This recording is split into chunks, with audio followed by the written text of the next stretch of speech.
The man spent 160,000 yuan in bride price to get married, but the wife he brought home ended up being bought by another man for just 200 yuan a night.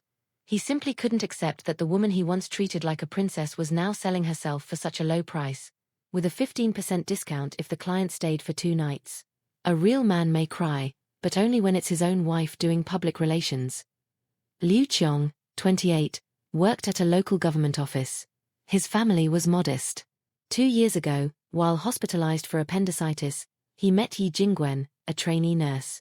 At that time, Yi Jingwen wore her white uniform like a spotless lotus, pure, gentle, and beautiful. Liu Qiong quickly fell head over heels for her. However, Yi Jingwen had only graduated from a technical school and came from a farming family.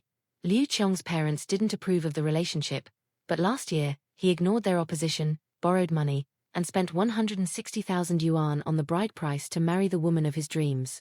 Shortly after the wedding, Yi Jingwen gave birth to a baby boy.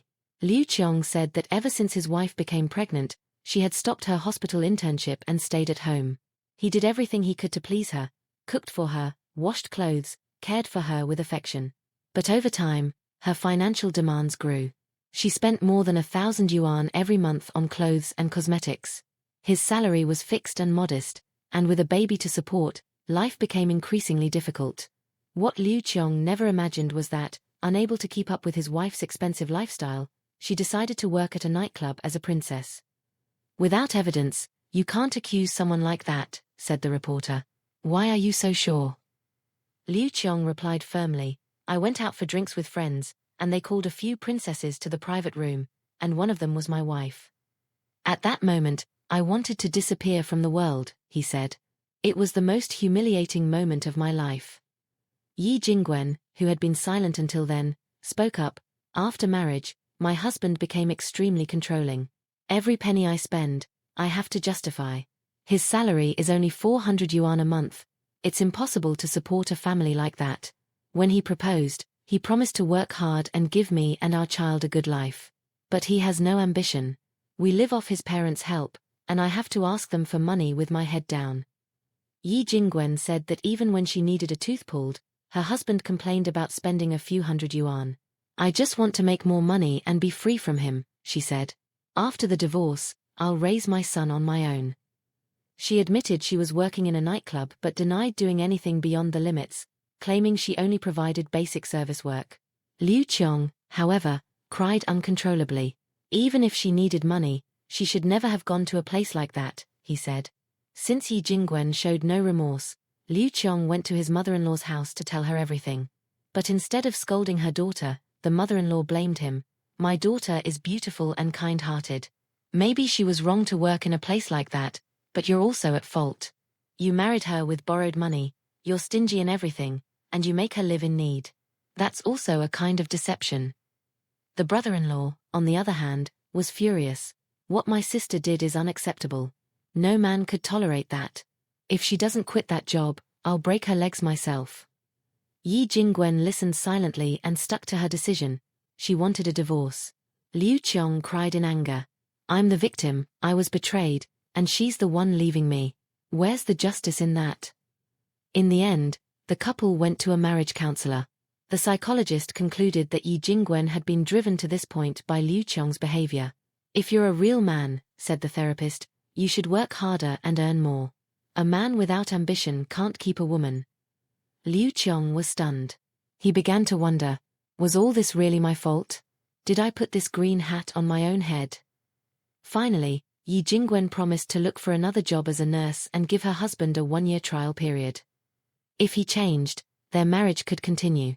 The therapist took their hands and said, "Recognizing one's mistakes and changing is the greatest virtue. I hope Liu Qiong realizes his flaws and works hard to provide a better life for his wife and child." Honestly, I'm starting to get really fed up with how these stories always end. It's unbelievable, every week I bring a new case to the channel, and the ending is always the same. The guy forgives her. Always. No matter what the woman did, no matter how humiliating the situation was, the man somehow ends up taking the blame, apologizing for not working hard enough, and promising to do better. And what's worse is that nobody seems to see a problem with this anymore. This is already the third story in a row I've shared where the man is betrayed, used, deceived, and yet he's still the one who apologizes in the end. It's almost a comical reversal of reality if it weren't so tragic. And it makes me wonder, is this just coincidence, or is there something much deeper and cultural behind it? I've talked about this in another video, but it's worth repeating. In Asia, especially in China, Japan, and Korea, there's enormous pressure for men to have a family by the age of 30. It's not a personal choice, it's practically a social duty. If you're over 30, single, childless, and show up to family gatherings without a wife, you're seen as a failure. It doesn't matter if you're rich, educated, or have an amazing career. To illustrate that, let me tell you a scene that stuck with me. 3 elderly women were chatting. The first proudly said, "My son got into a top university."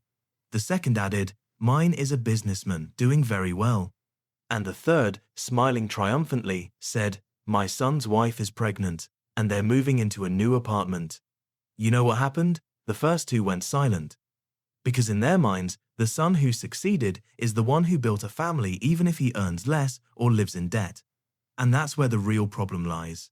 In much of this culture, a man's value is still tied to his ability to start a family. Not his happiness, not his freedom, and definitely not his dignity. That's why so many of these men tolerate such absurd situations. They're not afraid of losing the woman, they're afraid of losing the social status of being a married man. Because in traditional eyes, a divorced man is almost an outcast, someone who failed to fulfill his duty to society. So in the end, they choose to endure the unbearable.